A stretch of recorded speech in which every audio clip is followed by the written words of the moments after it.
Muy buenos días, 27 de noviembre, Filosofía de la Historia. Y como habíamos quedado, voy a empezar, antes de empezar con la clase como tal, a dar algunas indicaciones sobre el tema de la monografía. Salvo Florencia Sicart, todos los demás están ausentes, así que la tendrán que escuchar en diferido. El punto central es que ustedes pueden aprobarla y la pueden muy bien aprobar, muy bien o excelente a la materia en tres modalidades. Una modalidad es libre, otra modalidad es regular y otra es promoción. Son tres formatos diferentes, pero ya se está buscando lo mismo en los tres. Y lo que se está buscando, esta es la consigna inicial, es una reflexión filosófico-histórica sobre un tema monográfico de este año. ¿Qué quiere decir reflexión filosófico-histórica? Quiere decir utilizar, aprovechar, aplicar lo que hemos visto en los conceptos fundamentales de filosofía de la historia, lo que hemos visto ahí como filosofía, historia, filosofía de la historia, ambigüedad, ambivalencia, paradoja, lo que hemos visto en las claves de la historia, sujeto, verdad, libertad, tiempo, y no por último, menos importante, todo lo que hemos visto en la relación del lenguaje de historia, en la relación con el tema de la metáfora, el mito, lo que hemos visto en Vico, en Blumenberg y en Beuchot. Después pasamos a los marcos teóricos y ustedes tienen que aplicar todos los marcos teóricos pertinentes, más otros que ustedes quieran añadir eventualmente y pueden añadir, pero los que tienen que aplicar sí o sí lo tienen que aplicar. A ver, vamos, los marcos desde San Agustín hasta Walter Benjamin, pasando por Marx, Hegel, la Ilustración, el Romanticismo, etcétera. Todo eso lo tienen hecho en los prácticos. El asunto es que eso no caiga en saco roto. Entonces tienen que aplicar esos marcos teóricos más esos conceptos fundamentales al tema monográfico. ¿Cuáles temas monográficos? Nosotros hemos propuesto una amplia gama, es 1810, 1837, 1852, 1880, hasta el peronismo. El peronismo entero, pero hemos focalizado mucho en los años 70 y ahora estamos viendo 60 y 70. Ustedes tienen que tomar dos núcleos monográficos, históricos, para hacer esa reflexión, siempre personal, insoslayable. Esto es fundamental.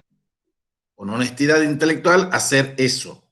Bien, uno de esos dos, sí o sí, es el último al que le estamos dedicando todas estas clases. Peronismo o antiperonismo entre el diablo. Ver también lo que hemos visto de Loris Sanata, pero les estoy mandando bibliografía y tiene una bibliografía impresionante por detrás, y según el tema, como accedan al tema, ustedes tendrán que elaborarlo y trabajarlo. Estamos concentrándonos en Loris Sanata y vamos a ver también, complementariamente, lo de El Inocente de Carlos Mujica. Pero hay muchísima bibliografía que está en la bibliografía. Por ejemplo, con el mismo término de la larga agonía, es la larga agonía del peronismo, es un libro de Tulio Alperindongui. Ayer les he mandado un sociólogo, historiador, que es ya emérito, un excelente historiador, sociólogo, que se llama Juan Carlos Torres. Es otra versión del peronismo.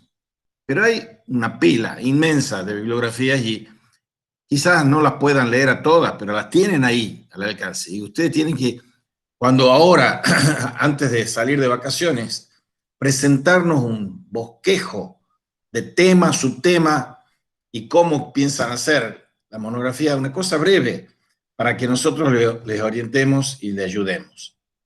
Entonces, un tema, o sí, es ese del último, de 1945, si quieren, o 1943 con el golpe, o 1930 con el golpe, primer golpe militar, hasta el 2021, si quieren. Pero focalizando algunos temas, tienen que ver el tema del populismo, tienen que considerar esto que estamos viendo de la nación católica, el tema de la década del 70, lo que vimos, Seferino Reato, pero no solo, hay montones de bibliografías sobre eso. El otro tema queda a libre elección de ustedes, que puede ser las grietas, porque todos están planteados como las grietas, los dos labios de la grieta en la historia argentina, más una sutura de la grieta. Hemos visto nosotros la grieta que hay en la década del 70 con la patria militar, la patria sindical o peronista y la patria de la nación católica y del liberalismo. Entonces, la sutura de esa grieta a nivel provincial eran Ponsati y Gaspar Risco tras las huellas de Maritain. He mandado la clase también de Maritain que dimos la vez pasada.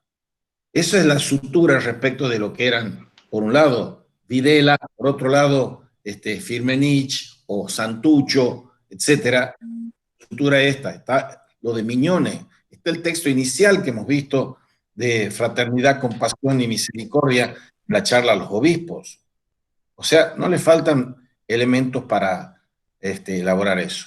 Pero después de 1810, que es, si nos da el tiempo, espero que sí, Mariano Moreno, Saavedra, Castelli y suturando la grieta Belgrano. Después está Rosas, se las voy a mandar, otra historiadora argentina que es profesora en Rosario y en Buenos Aires también, se llama Ternavasio, que toca especialmente el tema de Rosas. Hay unas jornadas que se hicieron el año pasado que son Rosas, Irigoyen y Perón. Y hay tres historiadores, Luis Alberto Romero, hay tres historiadores que están tocando esos temas. Yo les voy mandando estas cosas que son una ayuda extraordinaria para ver el material que tienen que ver. Si ven el conflicto o el contrapunto entre los unitarios y los federales, entre Rivadavia y Rosas, qué significa Rosas, los mitos en las lecturas, los mitos en el sentido negativo en las lecturas de Rosas, si era un gran antiimperialista y era un gran unitario o era un gran federal, todas esas cosas que se hacen sin rigor histórico porque se van aplicando hermenéuticas que son defectuosas. Entonces, ustedes tienen que armarse en su cabeza cómo se hace esos temas y tener que hacer esas dos elaboraciones. En la próxima clase, el martes que viene, voy a seguir dando las preceptivas metodológicas. Dos más en este contexto antes de empezar la clase de hoy.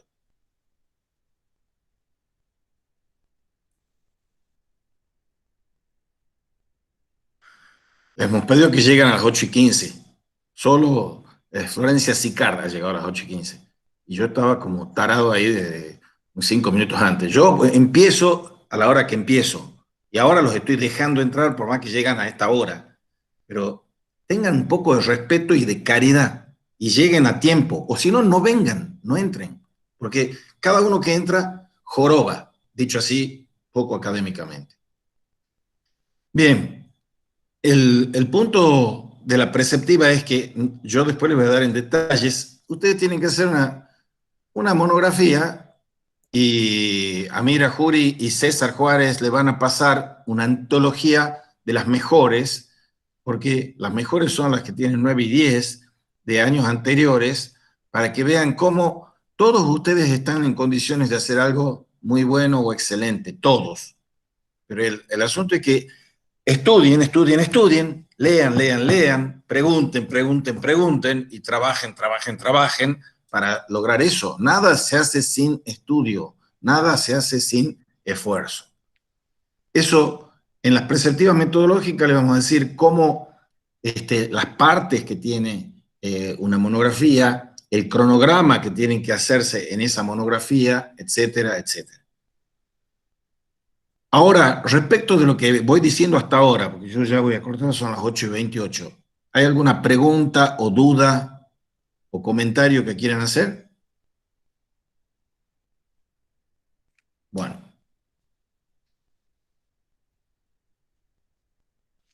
empiezo entonces con la larga agonía de la nación católica y cuando terminemos, porque esto, el primer gran capítulo, que son 150 páginas, es donde estamos transitando, es del año de los años 60.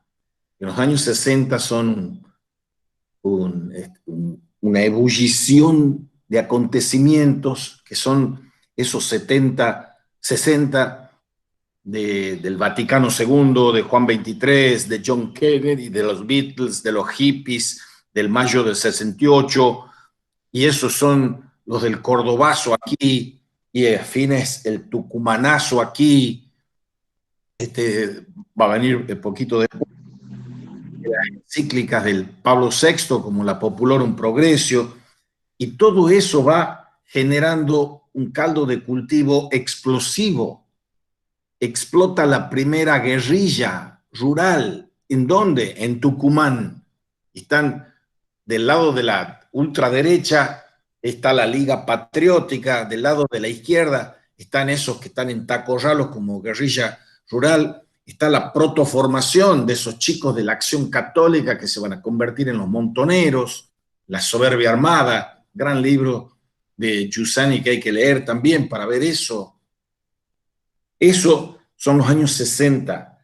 Y estábamos viendo hasta la clase pasada lo que significaba ese del año 55 al año 69, está el periodo en el que Perón ha sido derrocado y Perón se queda expectante y no hace nada, no actúa políticamente porque él es el destronado, el desterrado.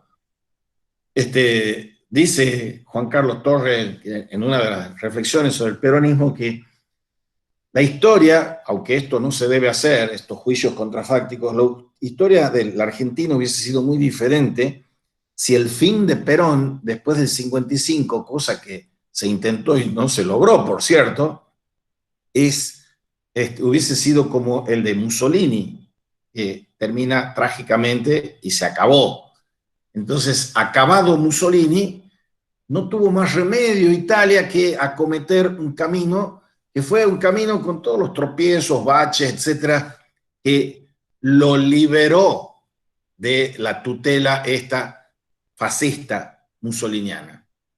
Gran admirador de Mussolini era Perón. Si Perón hubiese sido asesinado en aquel momento, todo hubiese sido diferente. Obviamente, esos juicios son inválidos históricamente, pero es para mostrar qué relación hay entre el individuo y la historia, entre el individuo y la sociedad. Porque el núcleo de la interpretación que está haciendo el señor Sanata es que el mito de la nación católica está entramado y entrelazado con el peronismo. Y ese mito, en el sentido despectivo en el que él lo usa, significa una nostalgia por algo tan medieval que sería la unanimidad, un holismo, una totalidad. La totalidad elimina al individuo. Y el tema central y los mitos al interior de la hermenéutica de este excelente historiador, los mitos son esos, miren a la hora que están entrando, Dios mío. Ay, Dios. Yo no sé por qué reniego, yo debiera cortar y no dejarlos entrar y ya está. No dejarlos entrar. O sea, les digo y les prometo, el que no entró hasta las 8:18 y 19 el martes, no entra, se acabó. No intenten entrar. Yo quiero que estén a las 8:15, por favor. El tema es que el mito detrás de la crítica al mito de la nación católica es el mito de Liberalismo, otro más, otro más. Bueno, díganle a la Adriana eso que les he dicho. El mito es el mito de la ilustración, de la república, del Estado de Derecho, de la primacía. Entonces, lo que está diciendo aquí es que esa totalidad mítica, en el sentido negativo, absorbe y fagocita al individuo.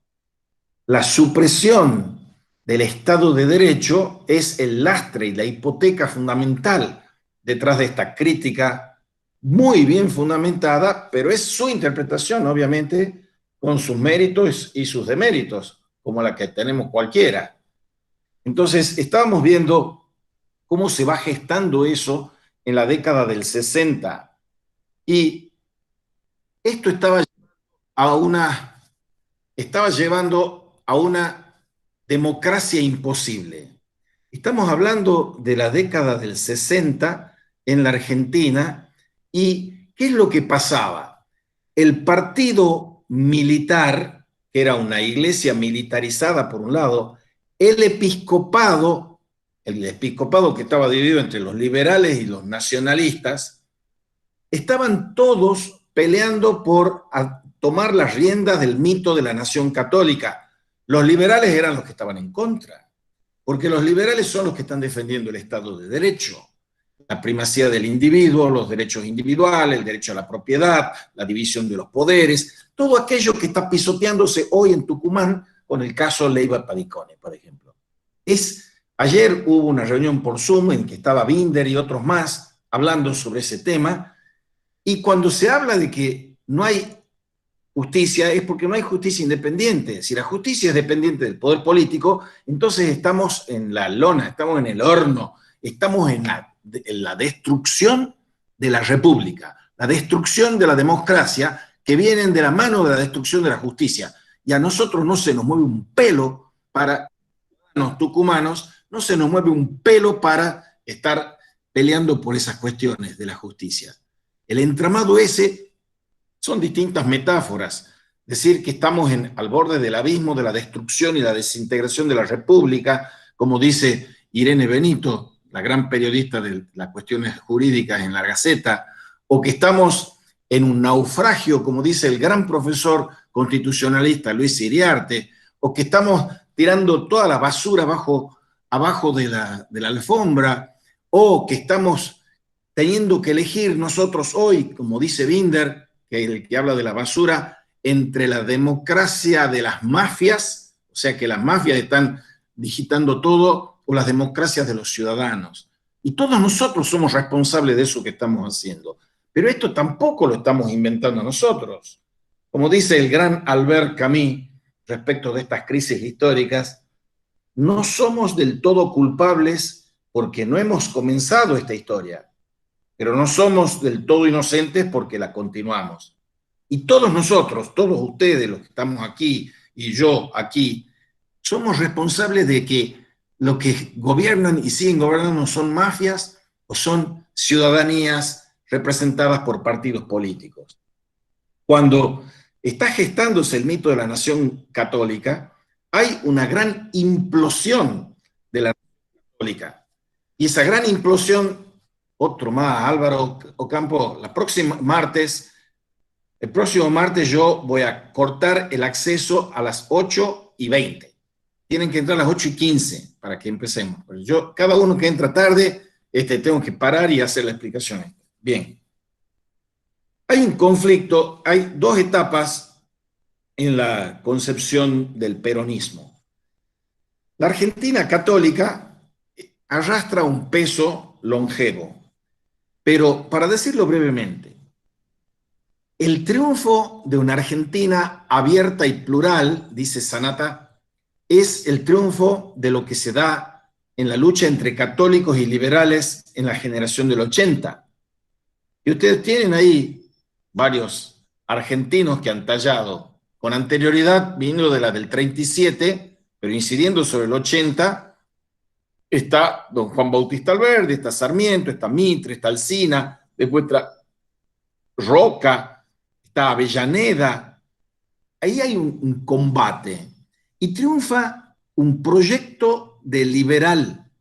Es liberal, son liberales los de la generación del 37, los del Facundo, los de las bases, los de Echeverría, son liberales. Y también son liberales bastante fundamentalistas, anteriormente a eso, lo de Bernardino Rivadavia. Cuando sale al cruce la figura de Juan Manuel de Rosas, ahí está una primera figura que están separándose de la nación liberal proyectada y soñada por esos liberales de antes.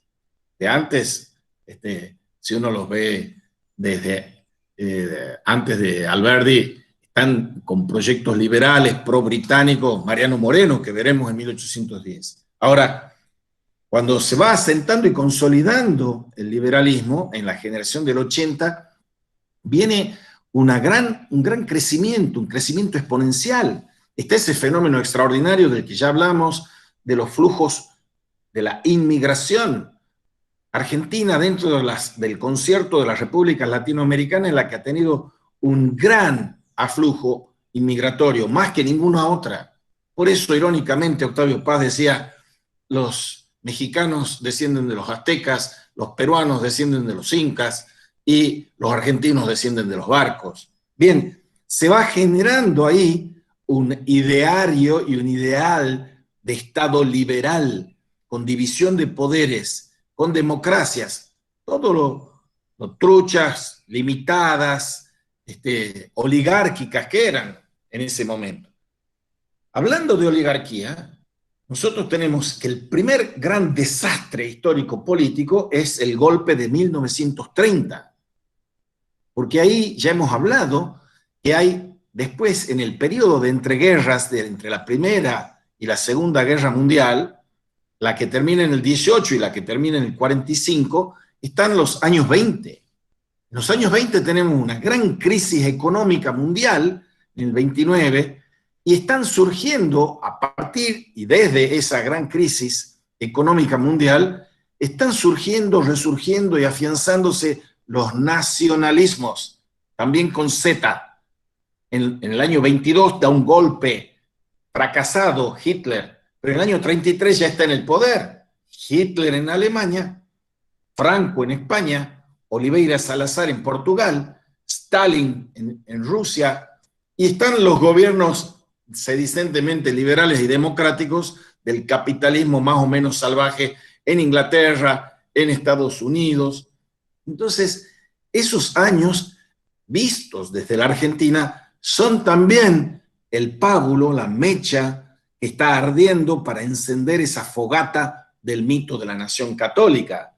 Y esa Argentina era un tren en marcha y la Iglesia tenía que avanzar a ese mismo ritmo de esa Argentina más liberal. Pero ahí viene ese gran batacazo que es el 30. El segundo golpe va a ser aún más crudo y grave en el 43, el del GO, el Grupo de Oficiales Unidos. Y ahí está liderando dentro de los oficiales jerarquizados ese señor Juan Domingo Perón. Y en el 43 va a estallar después, consumando el mito de la nación católica en un primer periodo, el mito de la nación católica encarnada por el peronismo naciente. Y ahí hay esa nación católica, era el ideario de un unanimismo, de una homogeneidad, de una totalidad que es un todo que es mayor que las partes. Y ese síndrome de unanimidad va a sepultar el proyecto de un país plural y abierto. Y eso nos lleva a un viaje al centro de la nacionalidad, dice Sanata. Y ese centro de la nacionalidad implica un plan de este catolicismo, que vuelvo a insistir porque Sanata es suficientemente respetuoso para mostrar que no es lo mismo todos los católicos que había. Había algunos católicos, incluso dentro de los obispos, que tenían una tendencia más abierta y liberal, y los otros que eran más nacionalistas y reaccionarios. El plan del catolicismo más reaccionario triunfa. Se da un renacimiento católico. Tienen por detrás algunos acontecimientos que lo disparan. Por un lado, 1917, la revolución bolchevique. Por otro, las oleadas inmigratorias a la Argentina, a la que vinieron muchos de nuestros abuelos, que venían de Italia, de España, que eran los mayores contingentes, y venían aquí, y muchos de ellos eran anarquistas, socialistas, comunistas. Están llegando aquí en los años 20, ya empiezan a llegar de antes, por supuesto, y esa revolución bolchevique, alimentada e inflamada aquí con los inmigrantes anarquistas o socialistas, agudizan las divisiones sociales en la Argentina. Y finalmente la cultura liberal se va a suicidar al final de la Primera Guerra Mundial. El suicidio del liberalismo es cuando se destroza la opción de un Estado liberal en Alemania, que es después de 1918. Después de 1918, en 1919, se firma el Tratado de Versalles, en que los someten a una humillación sin razonabilidad alguna y a un despojo total a los alemanes, los aliados que han vencido. Pero eso va a ser el semillero y el huevo de la serpiente del odio que va a posibilitar que se destroce la República de Weimar, que era una república liberal, que tenía un núcleo del centro que era el que debía animar y gobernar todo, y dos extremos, de la extrema derecha y de la extrema izquierda. En la extrema derecha estaban los grupos nacionalistas populares, Völkisch le llaman, y en la extrema izquierda estaban los espartaquistas, trotskistas, etcétera, como Rosa Luxemburgo. Ahora, la tensión es tan grande después de la crisis del 29-30 que los que triunfan son los de la derecha. Entonces se derechiza, se nacionaliza, y aquí en la Argentina se da pie al renacimiento católico. Ya en los años 20 había habido unos cursos de cultura católica en la Argentina que estaban formateando la mente y el corazón, dice Sanata, de estos líderes que querían bregar por una nación católica. Culmina todo eso en el nacimiento de la Acción Católica Argentina, en el año 1931. Y lo que se proponían era una reconquista católica del mundo frente a las acechanzas del comunismo por un lado y lo que consideraban ellos, y aquí carga un poco más de las tintas, eso es juicio mío, Lori Sanata, y ese liberalismo digregador. O sea, el antiliberalismo del catolicismo en general y de la jerarquía eclesiástica en particular va a hacer que se sepulte aún más el proyecto liberal, en contra de lo que hemos dado las clases anteriores, de Gaspar Risco, de Ponsati, de Mignone, que suturan las grietas de los años 70, porque ellos están haciendo una posición en medio de la balacera esa de cómo afirmar una identidad católica política que no empatizara con los extremos ni de derecha ni de izquierda. Por eso el artículo que hemos comentado se llama Amar al prójimo, Gaspar Risco Fernández, Arturo Ponsati, tras las huellas de Jacques Maritain. Porque Jacques Maritain es un pensador que insólitamente, del todo lo que voy leyendo y escuchando de Lori Sanata, aparece poco, y es un autor que mucho antes que nazca Sanata, y yo mismo que soy más grande que Sanata, estaba hablando del pluralismo, estaba hablando de la democracia liberal, estaba hablando del cristianismo como la savia de la democracia, sin decir que tengo que ser cristiano para ser demócrata, pero que toda democracia es democracia a partir de ese triple principio que hemos visto: fraternidad, compasión y misericordia. Bien, pero llega Irigoyen. Les he dicho que hay esa charla que ya se les va a colgar de 3 historiadores, uno de ellos es Luis Alberto Romero, en ese ciclo de historia por historiadores que organizaron en el año pasado y en que se llama Rosas, Irigoyen y Perón. Cuando yo era un jovencito, era un grito de guerra bastante revolucionario decir que en contra de los liberales, los imperialistas, los vendepatrias, los cipayos, los oligarcas, nosotros teníamos que tomar el modelo histórico de Rosas, Irigoyen y Perón, porque a pesar de las grandes diferencias temporales y diacrónicas que hay entre ellos, los tres estaban presuntamente, hay que ver hasta dónde, por eso hay que escucharlos a los historiadores serios sobre eso, y ustedes tienen la ocasión en los temas monográficos de estudiar el rosismo y antirrosismo, el radicalismo y el radicalismo personalista y antipersonalista, la generación del 80, católicos y liberales, peronismo y antiperonismo. Ustedes tienen que estudiarlo a eso y tienen que munirse de esta bibliografía. Pasemos a Irigoyen.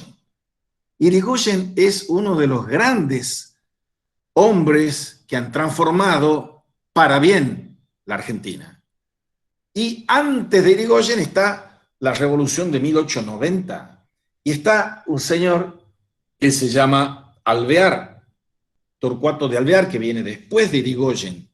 Pero antes de Irigoyen está Alem, Irigoyen, Alvear, en el único partido centenario que hay en la Argentina, que es la Unión Cívica Radical, hoy bastante desleída y anémica y con poco vigor y poco genio.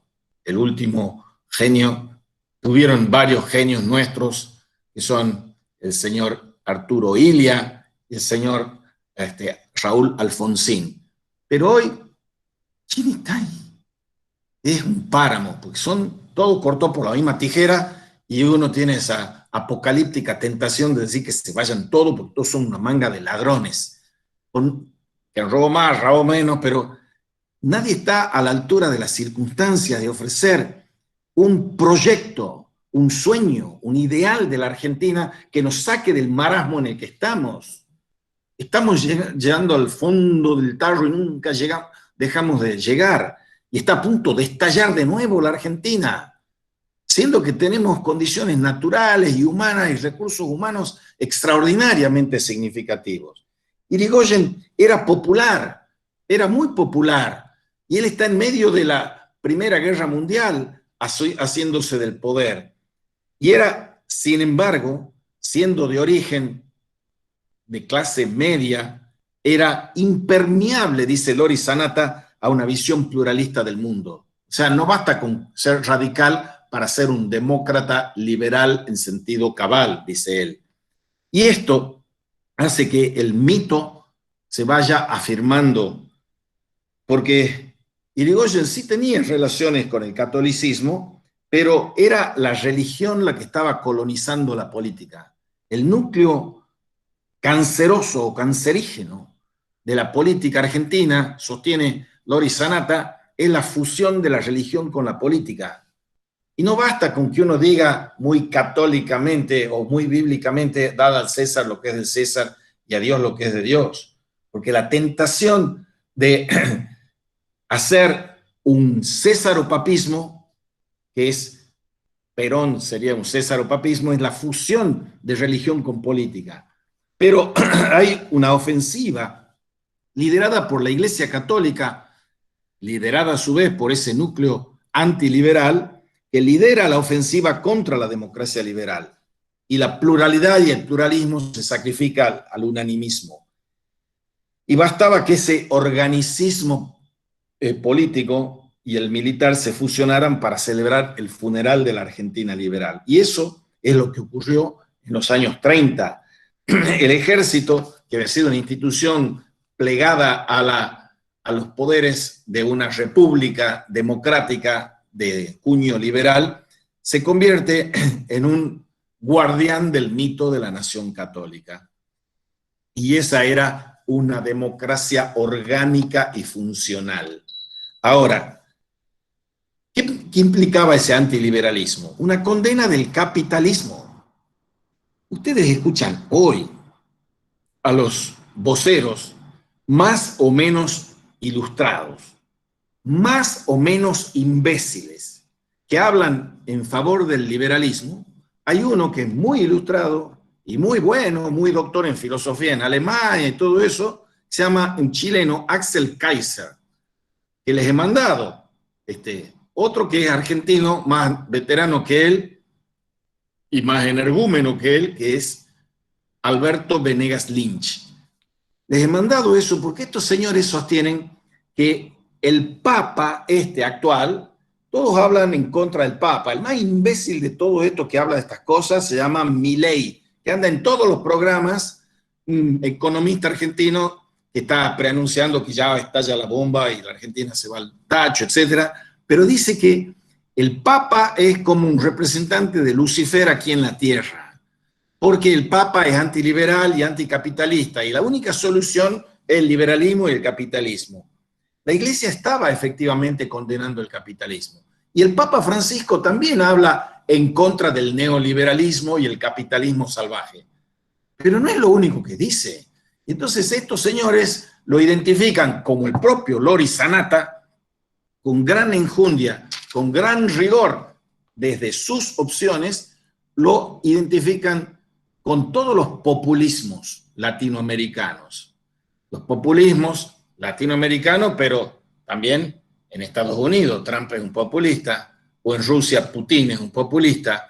Y entonces aquí, del kirchnerismo a Correa, pasando por Evo Morales y llegando a Chávez y Maduro, él habla, y ni que hablar del último rey católico, que es Fidel Castro, es el título del libro de Loris Sanata, del populismo jesuita. Entonces, la alternativa, tienen la bibliografía copiosa sobre el populismo, mucho más amplia que solo Loris Sanata. Hay que ver esa cuestión del populismo. El populismo y lo NACAM-POP, lo nacional y popular, que se erige como el monopolio y la garantía del mito de la nación católica. Hay un intermezzo, un punto, veníamos de hablar de lo de Irigoyen, y bien, después del golpe del 30, y en el golpe del 30 hay un señor que se llama el general Justo. Antes de Justo estaba el golpe que era de Uriburu. Cuando llega Justo, hay una etapa, dice Loris Sanata, de simulacro liberal. Y ese simulacro liberal es la que pone fin a esa larga tradición en el 1930 del gobierno constitucional, y fue un violento trauma. La presidencia del general Justo, no obstante esto, fue la expresión de la tradición liberal, pero no es menos cierto que los nacionalistas católicos llamaron a esos años la década infame. Estamos hablando de la década del 30. A esa se la llamó la década infame porque había votos dirigidos, teledirigidos. Sin embargo, Justo, dice Sanata, permitió que el Congreso y los tribunales funcionaran con regularidad, cierta regularidad al menos, y los opositores tenían libertad para expresar disenso. La vida cultural florece, pero se rompió el vínculo entre liberalismo y democracia. Todo esto lleva a esa nostalgia, a darle aire del nacionalismo y del mito de la nación católica y el renacimiento católico frente y contra la laicidad o el laicismo y el cosmopolitismo de los ilustrados. Ya han visto, lean el práctico de Kant y Herder, de Alberdi y Sarmiento, de la ilustración bárbara de Alberdi, de la barbarie ilustrada. Tienen el texto. Lean Kant, lean Herder. Herder es el proto-romántico que influye sobre Sarmiento, sobre Alberdi. Y Kant es el ilustrado por antonomasia en la historia de la filosofía y es el que está también influyendo en Alberdi. Es que en Alberdi confluyen Kant, Herder y Vico. Lean Vico, Jean Battista Vico, hemos dado un montón de clases de esas cosas.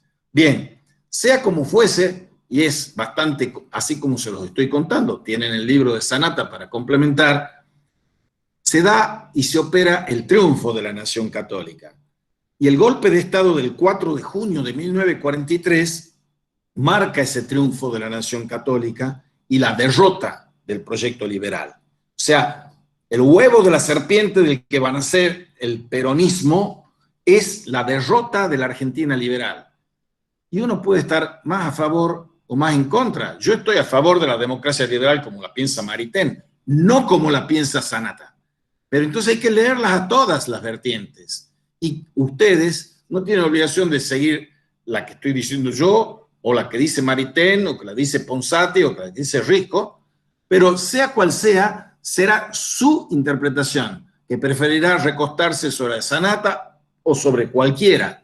Pero ustedes tienen que manejar esa bibliografía, tienen que estudiarla. y nos tienen a nosotros para asistirlos en la marcha a eso. ¿Qué pasa en el golpe del 43? Se expulsa a los profesores liberales y socialistas de las escuelas y de las universidades. Se cierra el Congreso y se disuelven los partidos. Qué cosa notable.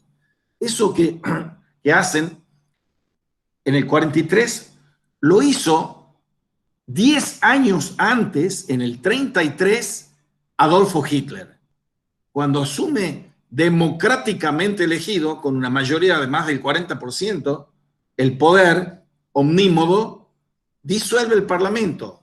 Crean una patraña de que alguien había incendiado el Reichstag, el Parlamento, y entonces disuelven el Parlamento. ¿Y qué hacen? Disuelven los partidos.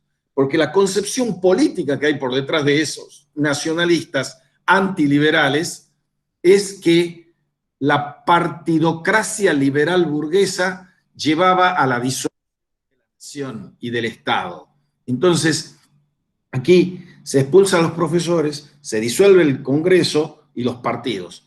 Uno de los últimos capítulos del libro magistral de Arturo Ponsati, que se llama Lecciones de Política, es que tenemos que revalidar los partidos políticos. Si no hay partidos políticos, ¿qué es lo que hay? Lo que hay es intereses económicos que compran las bancas, que compran las gobernaciones, que compran las presidencias. Si no, ven el gobernador que tenemos ahora, que en el 2015 le hacen una serie de denuncias y la justicia comprada de entonces lo absuelve de culpa y cargo. La misma justicia que ahora está permitiendo que el femicida haya matado a Paola Tocacho, etcétera. O sea, si no hay independencia de la justicia, si no hay ese triángulo virtuoso del imperio de la ley, el imperio de la justicia y el imperio de la ética, lo que hay es el triángulo vicioso en el que nos chapoteamos en ese barro nosotros. En lugar de ley hay anomia, ilegalidad. No respetamos las leyes. En lugar de justicia hay impunidad. Y en lugar de ética hay corrupción. Y está en nosotros, en cada uno de nosotros, luchar por esa alternativa. Ahora, ¿cuál era el argumento ideológico que tenían estas jerarquías católicas y militares que defendían la nación católica, liderados por los obispos estos antiliberales? Y ellos decían que la situación del mundo está en una tenaza entre el ser liderados por la civilización materialista, capitalista, del liberalismo protestante que tiene su sede en Washington, o del materialismo ateo de Moscú. Entonces la civilización católica en esos años 30, y claro que con el diario del día del 1 de enero del 46 ya todos sabemos a dónde ha conducido Hitler, Mussolini y compañía. No así Stalin y los muchachos de Washington, porque ellos siguieron liderando la Guerra Fría. Bien, la guerra el resultado de la guerra estaba confirmando la superpotencia de los Estados Unidos y dando aliento a los ideales liberales. Porque el peronismo y Perón estaba reticente de abandonar el proyecto del eje de Alemania e Italia. Él había estado formándose en Italia. Y hay montones de alemanes nazis que son recibidos y acogidos aquí en la Argentina. Incluso algunos se instalan en la Villa General Belgrano, que están montones de alemanes del Graf Spee, en Bariloche, donde estaba Pripke, el de las fosas ardeatinas, que después lo extraditaron a Italia para que lo juzguen. O sea, coqueteaba obviamente con el nazismo y con el fascismo, el peronismo. Y esa es la fuente del peronismo. Por eso vamos a ver cómo choquea los años 60 en que el viejo caudillo Perón, desde Puerta de Hierro, desde Madrid, vean la película La Hora de los Hornos del grupo Cine Liberación, con nuestro Gerardo Vallejo, Pino Solanas, que ha muerto hace poco, etcétera, y Getino, lo ven a Perón que está alentando a los jóvenes. Si yo tuviera 20 años tendría un fusil en la mano. Entonces él despierta el demonio, está legitimando lo que va a ser la opción por las armas. Y esa opción por las armas también con el diario después de la Guerra de las Malvinas y después de Alfonsín, es fácil decir, uy, qué malos que eran esos chicos militares. Qué malo que eran esos chicos guerrilleros, que tampoco se dijo tanto, como hemos visto en el libro de Seferino Reato. Bien, volvamos a esto donde estamos. La iglesia estaba medio escosor por este auge relativo del liberalismo, por el triunfo en la Segunda Guerra Mundial de Estados Unidos. Y lo que quería hacer la iglesia y los militares, quería cooptar y ganarse a los militares para eso, era que no se permitan elecciones libres, porque las elecciones libres hubiesen matado a la nación católica. Y lo que ellos querían era extirpar del cuajo, desde la planta, desde la raíz, al fascismo, al liberalismo. Y eso era el fascismo clerical. El horizonte de este fascismo clerical o de este derechismo clerical o de este nacionalismo clerical era abrazar el ideal católico y nacionalista. Y la legislación, eso ya lo decía Perón. Perón dice, yo soy el primer católico. Perón tenía unos discursos filosóficos que se los escribía a Hernán Benítez. Hernán Benítez era un jesuita que era el confesor de Eva Perón. Y Hernán Benítez decía que Perón era como Dios, porque estaba creando una nueva conciencia para este pueblo. Y el horizonte de este pueblo, decía Perón al comienzo, era el catolicismo y era el nacionalismo. Y la legislación peronista se basaba, decía, en la doctrina social católica, invocando las encíclicas de los pontífices, poniendo a la familia en el cimiento del orden social. Peronismo e iglesia estaban en un idilio. En los primeros momentos era la luna de miel del peronismo con la iglesia. El triunfo peronista asentaba esta tríada de Dios, patria y pueblo. En esto radicaba el éxito de la nación católica. Y Benítez, Hernán Benítez, que era el ideólogo del peronismo, decía que la virtud de Perón es haber integrado las masas en la vida del país a través de una doctrina nacional imbuida de los sanos valores católicos del pueblo. Y aquí hay que hacer una acotación al tema del populismo. ¿Qué es lo que le molesta soberanamente y no sin razón a Loris Sanata en el populismo? Y no es solo por el peronismo, que es a lo que más les dedicó años de investigación él. Todos los populismos están invocando de que ellos son el pueblo. Si un 41% vota a Perón, ¿qué pasa con el otro 59%? Son el antipueblo, son el enemigo. Y a los otros, a los enemigos, ni justicia, decía Perón. Entonces, en ese momento de idilio era nacionalismo y la idea del pueblo que galvanizaba esa unidad de la comunidad organizada.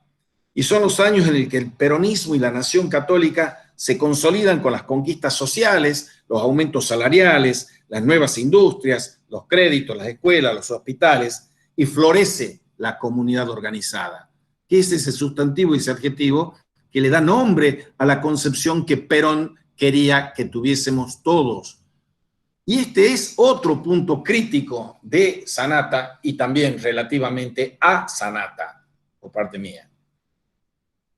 Él distingue siempre y pone solo un término de la ecuación de que este organicismo y este totalitarismo y este unanimismo, uniformismo del mito de la unanimidad en contra de la pluralidad del Estado de Derecho y del liberalismo, es que desconocen que el ordenamiento social y político se tiene que hacer en virtud de un contrato social, sea con Locke, John Locke, con Hobbes, y no lo meten mucho a Rousseau, porque Rousseau es un proto-romántico, pero John Locke, Thomas Hobbes, Stuart Mill, todos los pensadores liberales, liberales políticos y liberales económicos, están afirmándose en ese contrato social. Eso está antecedido respecto de estos pensadores argentinos por Kant. Kant es la Ilustración. Y una cosa es la nación ilustrada que quiere una constitución, que quiere una república, como las que soñó y diseñó Alberdi, y el otro es la nación romántica, que es lo de Herder, que es lo que tiene que ver, por eso, barbarie ilustrada, ilustración bárbara. Ahora, florece la comunidad organizada, Y está bien si puede uno criticar ese organicismo del peronismo. Pero aquí el problema está en que se equipara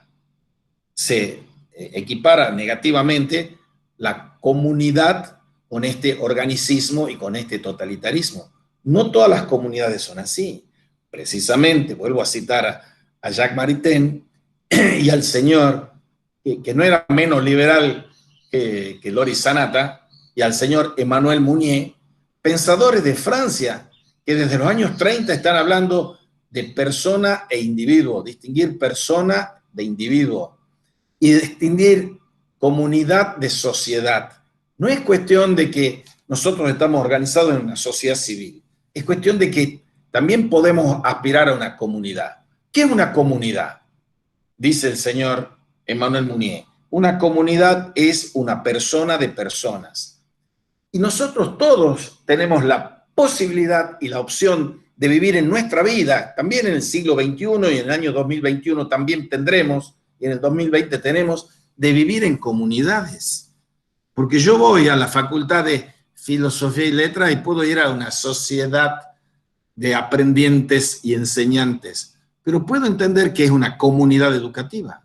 Yo puedo estar en mi casa y estar en la comunidad, bastante desorganizada, por cierto, que son mis hijos, mis nietos, mi señora, etcétera. Las comunidades no son algo que tiene que ver que tengo que tener una masa comunitaria. No, las comunidades son las exigencias en el aquí, en el ahora, en el metro cuadrado en el que yo estoy viviendo y donde yo estoy haciendo, que tengo la obligación de crear comunidad. Bueno, eso no lo entiende ni lo comparte el señor Loris Sanata, porque para él lo que hay es sociedad. No hay comunidad. Y no es que no haya bibliografía, hay un montón de bibliografía, no solo católica. Hay un alemán sociólogo que se llama Ferdinand Tönnies, que ha escrito un libro que se llama Gesellschaft, Sociedad und Gemeinde y Comunidad. Sociedad y comunidad. Bien, no obstante lo cual, sí le caben las críticas de Sanata, a mi juicio, a Perón, porque el orden que Perón está construyendo no era el de un Estado de Derecho, como el que estamos viviendo aquí, ahora, con este presidente actual, y el anterior también, y este gobernador actual, y el anterior también en Tucumán, que están en las antípodas de un Estado de Derecho, están pisoteando el Estado de Derecho, están pisoteando la justicia, pisoteando la legislatura, que es una escribanía de ellos, y por supuesto, como dice San Agustín hace 1500 años, donde no hay justicia, ese gobierno está liderado por una banda de corruptos, una banda de ladrones, dice San Agustín. Y eso es lo que tenemos. Tenemos gobiernos municipales, provinciales, estatales, republicanos, entre comillas, que son bandas de ladrones. Entonces hay impunidad, hay anomia y hay corrupción. Y tenemos la posibilidad, tenemos la obligación de cambiar eso, de transformar eso.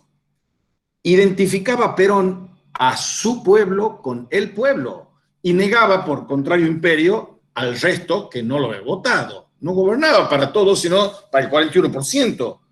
Y el núcleo del conflicto aquí llega en el 55, porque se acabó el idilio, se acabó la luna de miel entre la iglesia y Perón, y entonces, ¿qué fue lo que transformó el amor Perón-Iglesia católica nacionalista en odio? Las causas del conflicto son varias, pero hay que recordar la férrea alianza de la Iglesia con la oligarquía y la reacción de la Iglesia en defensa de las libertades y los derechos violados, o sea, los núcleos aún liberales de la Iglesia que estaban en contra de la persecución a los opositores, la falta de libertad de expresión por parte del peronismo, etcétera, etcétera.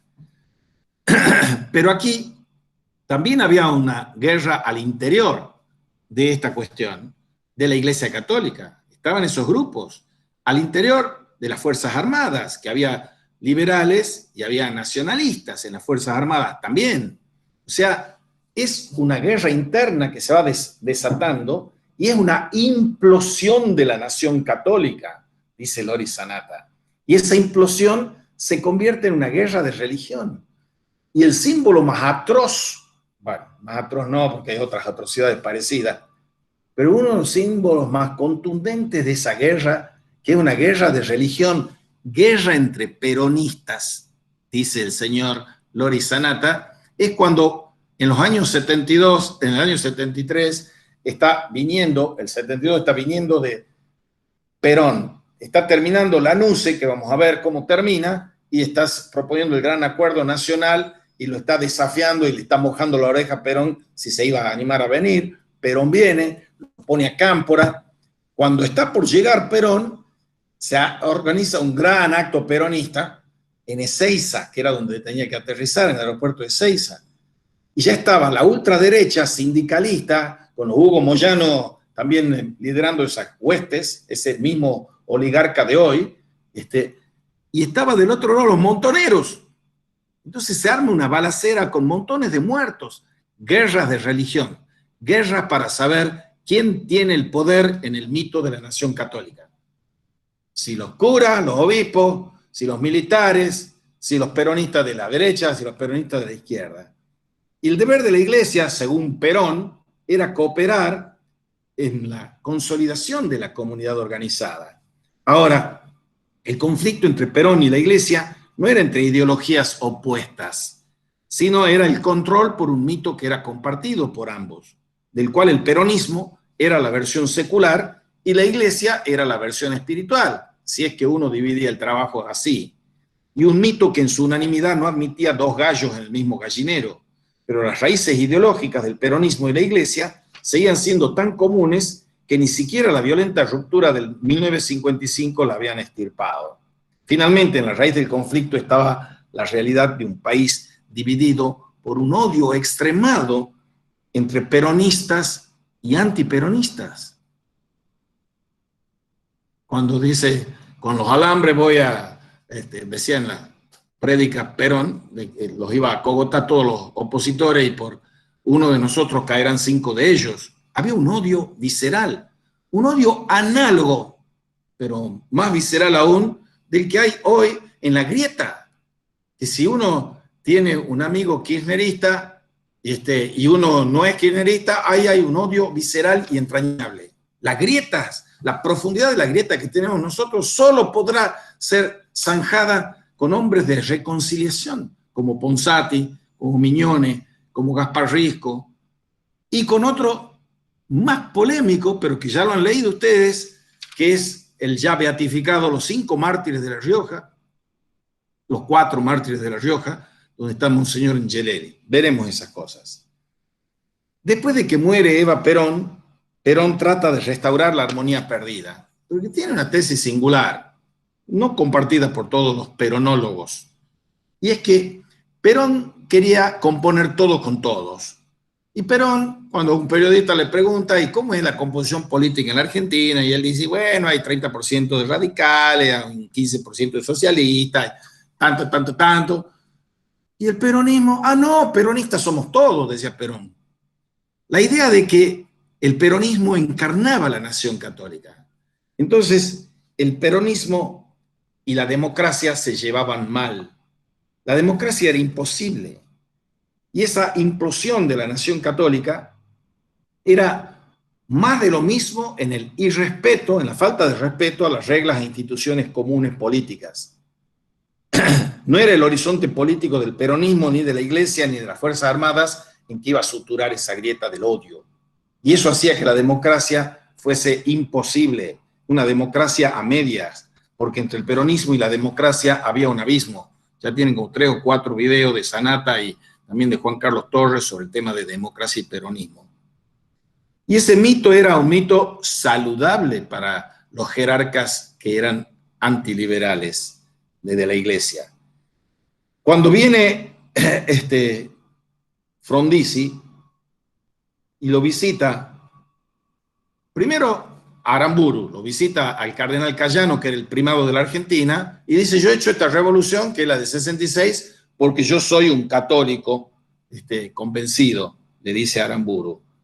Y no era un liberal. Liberal, o tendencias liberales, tenía la NUCE, porque viene Onganía, Levingston y la NUCE en ese momento. Algo parecido pasa después, en ese interreño en que Perón está en el exilio y está alentando a que se formen ejércitos medio guerrilleros para provocar el retorno de él al poder. Y Aramburu era un tipo un arzobispo que fue arzobispo de Tucumán, que no prestaba atención a los peligros criminales de una dictadura tan bien como la de Onganía. Entonces, en medio de esa cuestión, Aramburu da una orden, porque hay un grupo de militares liderados por el general Valle que lideraba un grupo de peronistas, militares insurgentes, y Aramburu los manda a asesinar. Y después, en los 70, como hemos visto ya con el libro de Seferino Reato, está la cuestión de que los montoneros inician esa década re infame y criminal de los 70, asesinando a Aramburu y creyendo que con eso iban a saldar las cuentas de que estaban haciendo algo y reparando la injusticia de que haya asesinado a Valle. Es muy importante cómo lo glosa, lo desglosa Loris Sanata, porque él está diciendo, Perón alienta a estos jóvenes insurgentes, montoneros, que sigan luchando por la resistencia peronista para que Perón vuelva. Porque él creía que él era el líder indiscutido e indiscutible, y que él iba a poder despertar ese aprendiz de hechicero, de la violencia y del crimen, y que después él lo iba a conducir a todo, porque él era el gran armonizador de todo.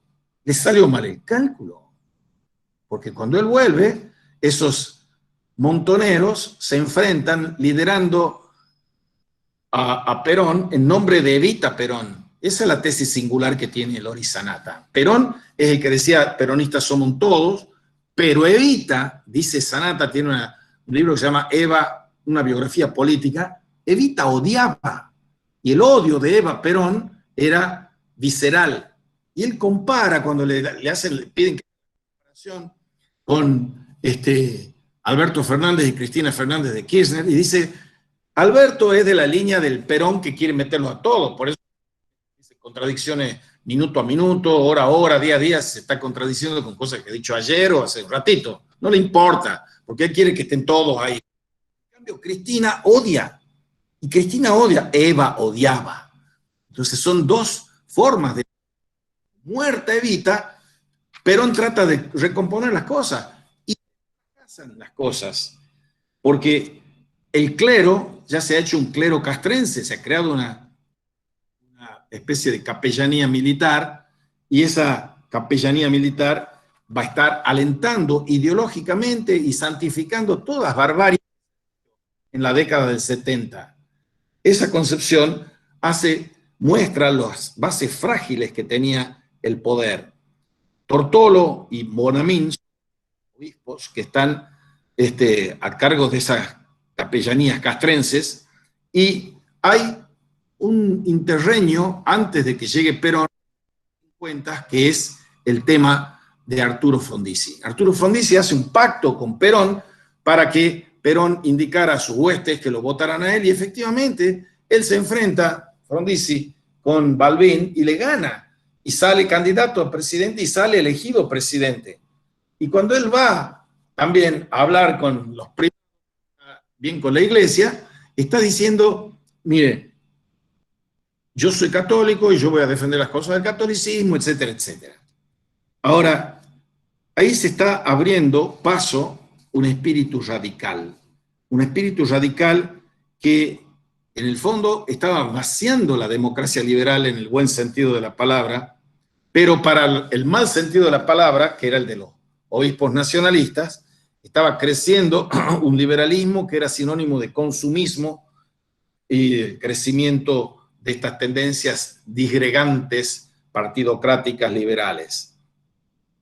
Un obispo mesurado, inteligente, valiente, que vino a predicar, como les comenté la vez pasada, en las Asambleas Nacionales de Acción Católica, en la cancha de Atlético, estaba diciendo, sí, aquí en Tucumán, decía, frente a ese clima que eran los turbulentos años 60, comienzo de los 70, estaba diciendo que todos teníamos la opción, como laicos católicos, de la obligación de comprometernos políticamente, pero saber cómo lo debíamos hacer. Y él decía, San Francisco de Asís pudo ser Lenin y Lenin pudo ser San Francisco de Asís. No hay ninguna ley genética que destine a uno a ser un asesino y a uno a dar su vida por los otros.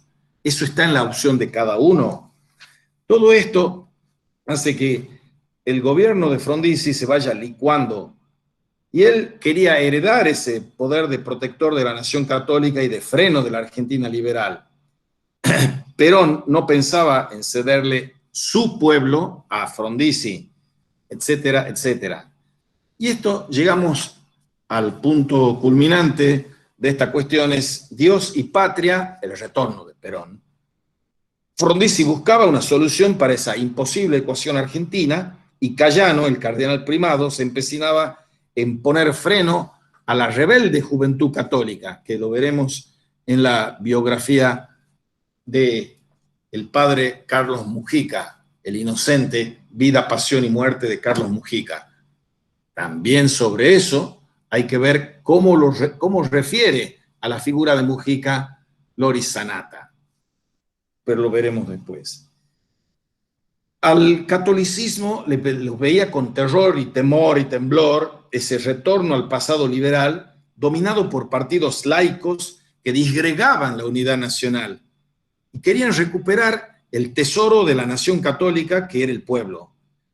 Y el primer paso que dio esa juventud de acción católica, clase media o clase media alta o clase alta de las parroquias de Buenos Aires, a la que pertenecía también a esa clase media alta Carlos Mujica, y esos jóvenes, el primer paso que fueron dando es hacia el nacionalismo.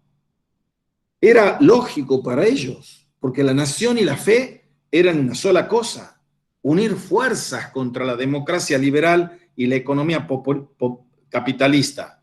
La iglesia y las fuerzas armadas eran sus pilares.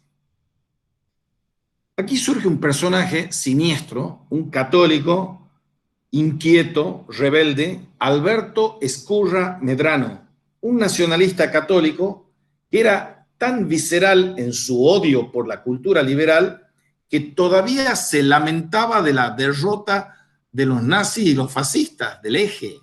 Se lamentaba porque ellos habían sido el dique de contención a la democracia liberal. Y él fue, Ezcurra Medrano, también una figura como inspiradora de los montoneros y también tuvo contacto con Carlos Mujica, que no hay que confundirlo, como veremos después, con los montoneros sin más, sin matizar y ver las cosas. Pero hay otro personaje que es fundamental, que es el padre Julio Membiel. El padre Julio Membiel es un ultraderechista que crea la Guardia Restauradora y que escribe libros y predica invectivas, insultos de todos los colores, tirando a lo negro y oscuro, en contra de Maritain. Maritain en los años 30 viene aquí a la Argentina y hay una polémica encendida entre Maritain y Membiel.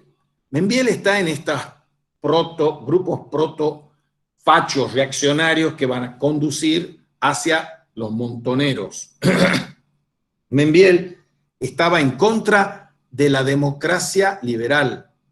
Un seguidor de Membiel escribe un libro contra Maritain, Jacques Maritain o la cristiandad liberal. O sea, señor Sanata, hay que leer también a Maritain si uno quiere tener un cuadro más amplio que el que le da por su agnosticismo harto respetable, le da su matiz anticatólico, y usted mismo sabe que no todos los católicos son energúmenos como esos y despotrican contra la democracia liberal. Ahora, en estas concepciones hay un grupo que se llama Tacuara. Ese grupo Tacuara era el que estaba destinado a combatir a los judíos, a los comunistas, a los liberales, a los capitalistas. Por eso Ezcurra Medrano proyecta una reforma agraria que parecía inspirada en Cuba, pero había sido adoptada de otro ideólogo fascista español, que era Antonio Primo de Rivera, y Joe Baxter, un futuro combatiente trotskista, había colgado el retrato de Fidel Castro junto al de Mussolini. Esas eran las inspiraciones que tenían. Y esos grupos inspirados en el mito de la nación católica tenían frecuentes contactos con la iglesia, esta jerárquica fascista, y los militares. Y lo que los animaba en las violentas acciones políticas llevadas a cabo en esos años era una mística religiosa. Así, la fórmula de adhesión al movimiento Tacuara, ese grupo que fundan ellos, invocaba a Cristo, y la obra de Santo Tomás era lectura obligatoria en la biblioteca de esos jóvenes, quizá tanto como los escritos de Ernesto Guevara. Cuando exponíamos lo de Gaspar Rico Fernández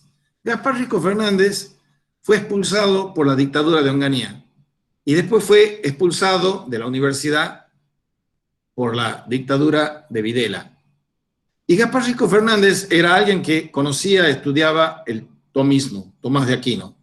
Y Gaspar Rico Fernández decía que no hay que usar a Tomás de Aquino como almohada ideológica de estos gobiernos dictatoriales.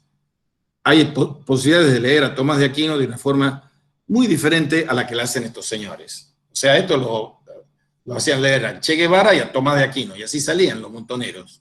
Tomás de Aquino más Che Guevara, los montoneros. Pero la mecha explosiva de todos estos movimientos es el Concilio Vaticano II.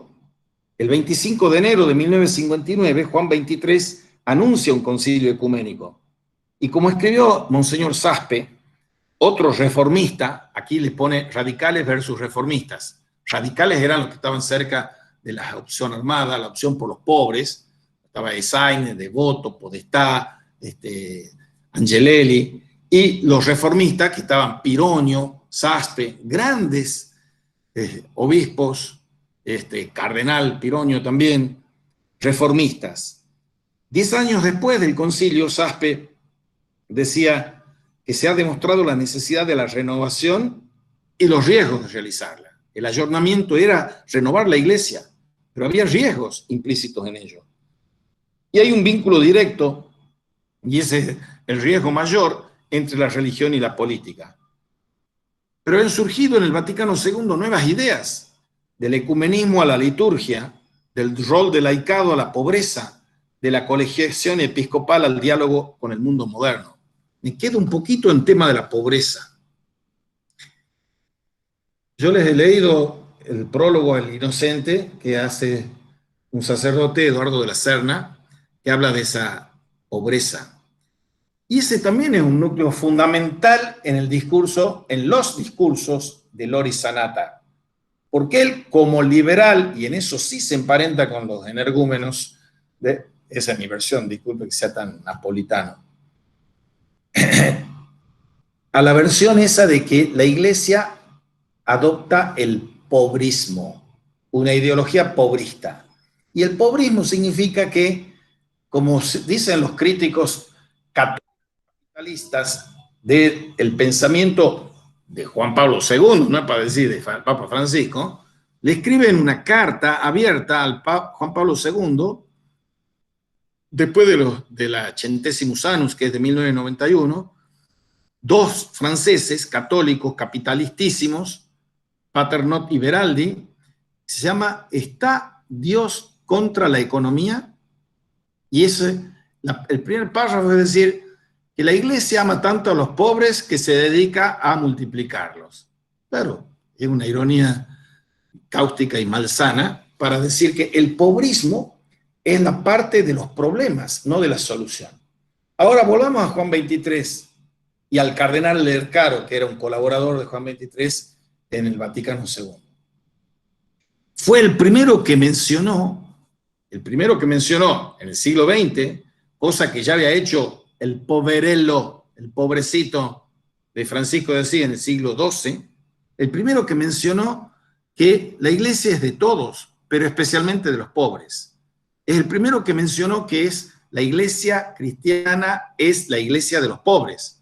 Saltemos al 2013 y viene el Papa Francisco, que tiene un pasado argentino, muy argentino, de caminar por las villas, de ir en subte con los zapatitos gastados, y que tiene una fiel adhesión al cumplimiento del Vaticano II.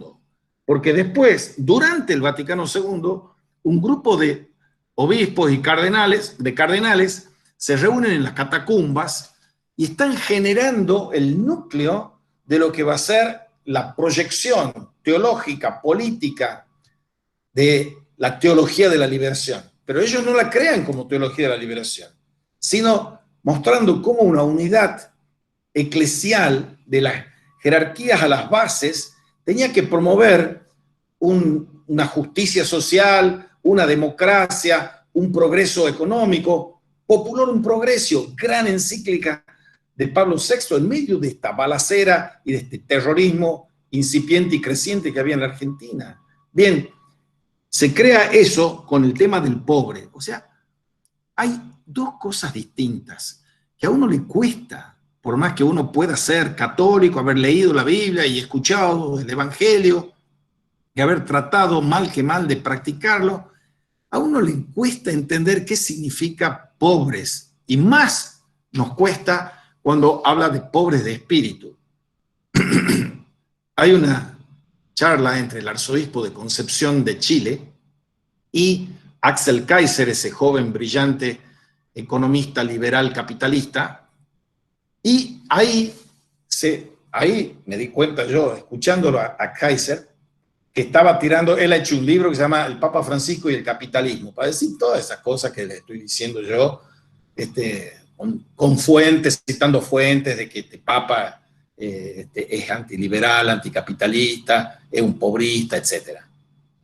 Y ahí el arzobispo, con una gran lucidez, le cuenta qué pasa con el principio de subsidiariedad y el principio de solidaridad. La doctrina social de la Iglesia no se puede entender al margen de esos principios. Y le da ejemplos. Le dice, yo he citado unos cuantos auspiciantes que nos han dado un capital suficiente para crear un lavadero en Concepción. Y en ese lavadero, que funciona como una empresa, que funciona en el mercado, que da renta, trabajaban al inicio 25 personas con síndrome Down. Y entonces le está explicando cómo no es solo la economía de mercado la posibilidad para salir a flote ante las crisis económicas y combatir la inequidad y promover la justicia. Ahora son más de 50, dice, hace un año más o menos ese diálogo. Escúchenlo. Entonces le contesta, dice, yo soy agnóstico, yo no soy católico, pero yo respeto mucho lo que dice el catolicismo, pero no se tiene que meter la Iglesia en la cuestión de la economía. ¿Está repitiendo lo mismo? ¿Eso está Dios contra la economía? La Iglesia lo que tiene que hacer, como dice usted, a mí me parece buenísimo eso que hacen ustedes, pero esos que lo están auspiciando a ustedes son capitalistas también, los sponsors. La Iglesia se tiene que dedicar, dice, cito, más o menos textualmente, ustedes me pueden corregir si lo escuchan, la Iglesia tiene que combatir la pobreza de espíritu. Este pobre chico ignora absolutamente lo que es la pobreza de espíritu. Porque la pobreza de espíritu es un núcleo central que está en el Evangelio y es una bandera teológica, política, eclesiológica que viene desde larga data. La más antigua que yo les puedo citar, hay otras más anteriores, es de un señor del siglo XIV que es un místico que se llama Meister Eckhart y que predica en una homilía sobre la pobreza de espíritu. Pero eso está 2 siglos después con San Juan de la Cruz. Todos estamos llamados a ser pobres, pobres de no querer saber nada, no querer poseer nada, no querer dominar nada. O sea, dinero, poder, placer, esos son los ídolos. La pobreza de espíritu es vaciarnos de todas esas cosas temporales y terrenales, no decir de condenar hasta al extremo los gozos y los placeres, pero despojarnos de esos, vaciarnos de esos, desnudarnos de esos, desapropiarnos de esos, desasirnos de eso para que Dios nos plenifique. O sea, este muchacho dice hay que combatir la pobreza de espíritu. Si eso es lo que estás haciendo vos, estás combatiendo la pobreza de espíritu, proclamando las bondades exclusivas y excluyentes del liberalismo y del capitalismo. Por eso, cuando uno usa las palabras, tiene que tener cuidado y tiene que tener respeto y tiene que leer las fuentes y tiene que tratar de comprenderlas a las fuentes, sean que me gusten a mí o me disgusten a mí, pero yo el mayor homenaje que le puedo hacer a un adversario ideológico, político, teológico o de lo que fuese, es tratar de comprender bien lo que él me quiere decir. ¿Cómo lo voy a refutar si no lo comprendo? Eso va para ustedes, para hacer la monografía también. 3 operaciones tienen que hacer en un trabajo intelectual: comprender, cuestionar, comprender, comentar. Cuestionar si no entienden el texto o las consignas. Criticar, juzgar, esto me parece bien o esto me parece mal, con su propia mente. Y comentar, después que han comprendido, después que han cuestionado y que han comprendido, tienen que comentar, hacer su interpretación. Bien. Aparte del concilio está Cuba. Y Cuba, 1959, es la encarnación de un populismo jesuita, va a decir después en uno de los últimos libros de Loris Sanata, se llama El populismo jesuita, que es para enhebrar a Perón, a Fidel Castro con el Papa Francisco. Y antes ha escrito uno que es una gran biografía sobre Fidel Castro como el rey católico, que dice, no solo ha sido discípulo 12 años de los jesuitas, sino que él era un jesuita. También hace la distinción, pero esa siempre la hace muy al costadito y casi ni se nota, pero es un hombre honesto y un hombre estudioso. Dice, hay jesuitas que son liberales también, y hay jesuitas que defienden una democracia liberal y la división de poderes, etc. Pero Cuba, por cierto, no era un Estado de Derecho. Paradójicamente, cuando uno habla del populismo y democracia, o peronismo y democracia, dice Sanata, populistas y demócratas se consideraban los alemanes de la República Oriental, dominada por los soviéticos, que se llamaba República Democrática Alemana, frente a la República Federal, que era liderada por la OTAN y el Pacto de los Noroccidentales. Pero también se consideraban democracias populares, todas las del ala detrás de la cortina de hierro. O sea, todos sabemos que no podemos remar en contra de la corriente y nos decimos demócratas. Demócrata se consideraba Perón y el peronismo.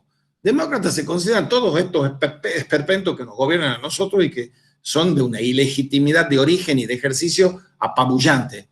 Pero nadie puede decir que es antidemocrático, como sí se decía en los años 30. Por ejemplo, se los digo también al pasar, hay un libro que se los he mencionado ya de Migens sobre el satanismo en la política moderna, que habla de un señor que es Ernesto Laclau, que también vivió en Tucumán, era del FIP, del Frente Izquierda Popular, y después escribió un libro sobre crítica de la razón populista, y ese señor tenía como referente ideológico y jurídico y filosófico a Carl Schmitt.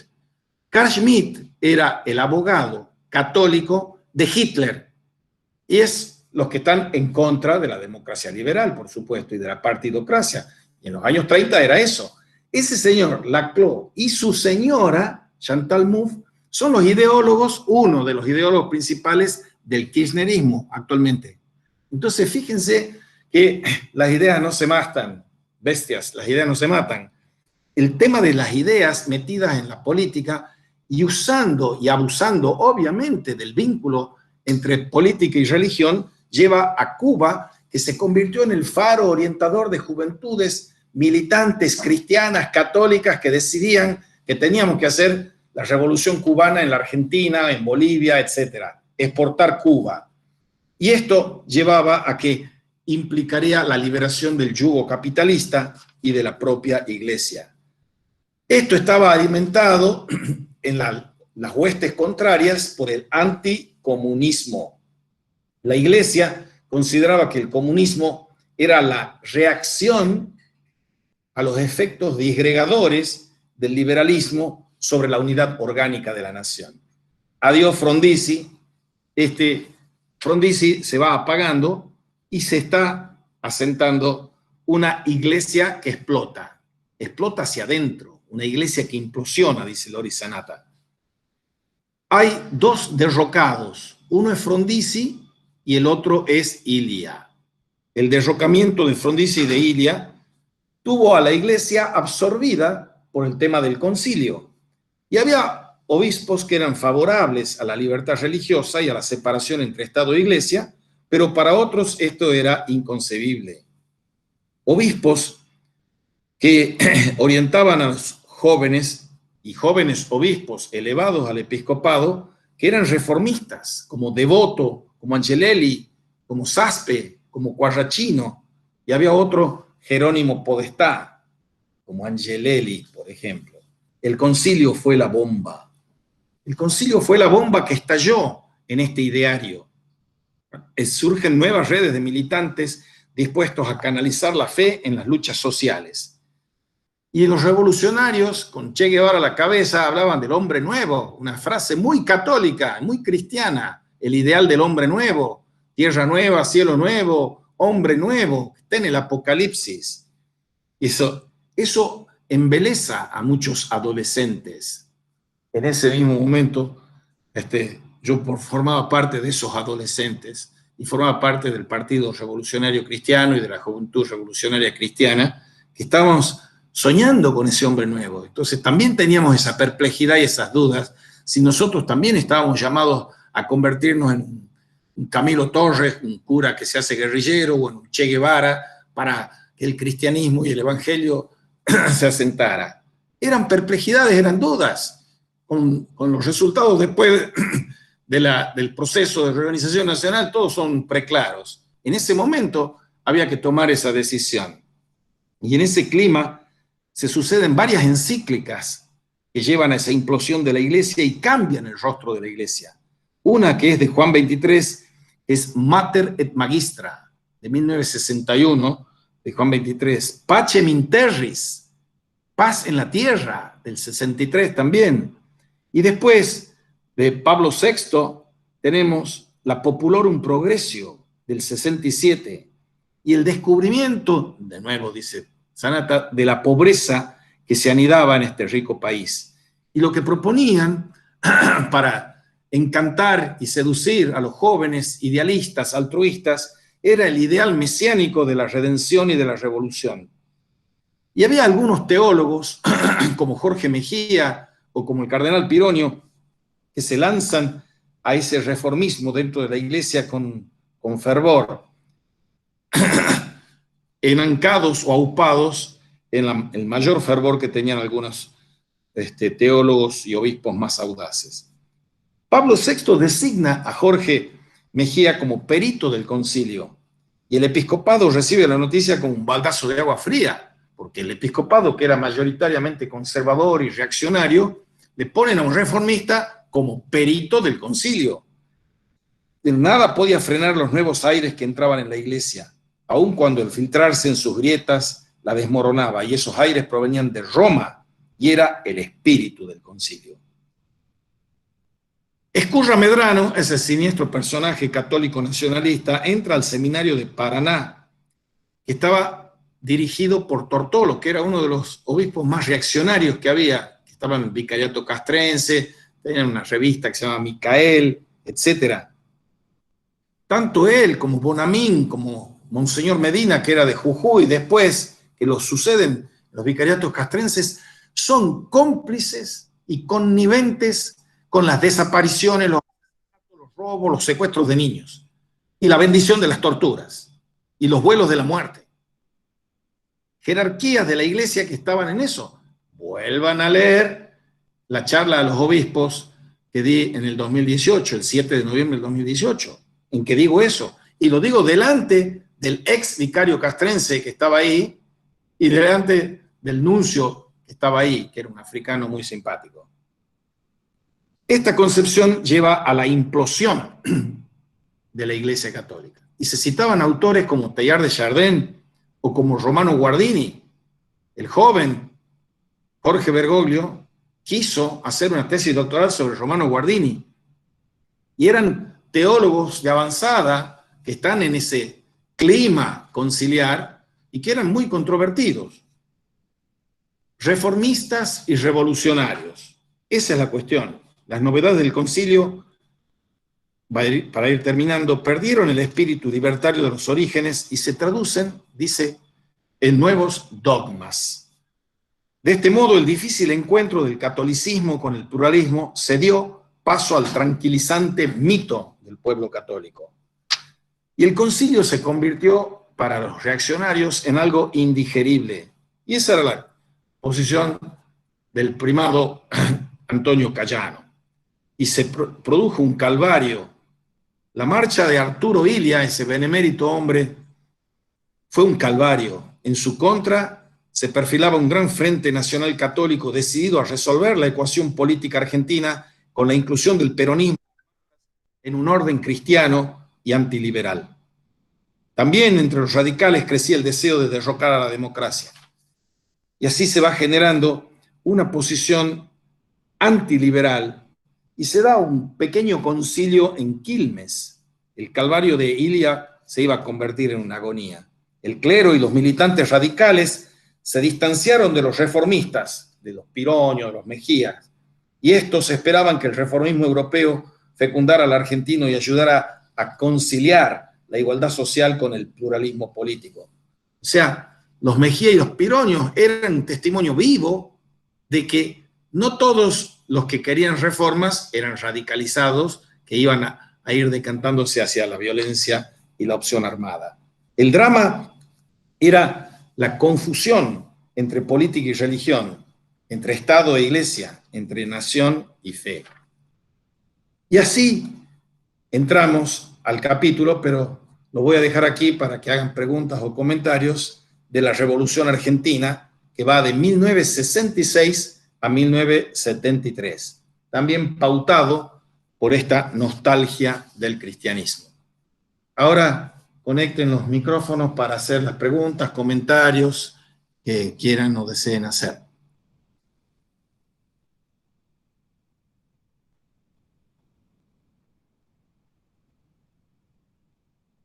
¿No hay?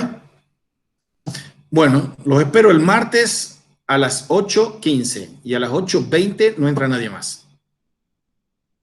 Gracias.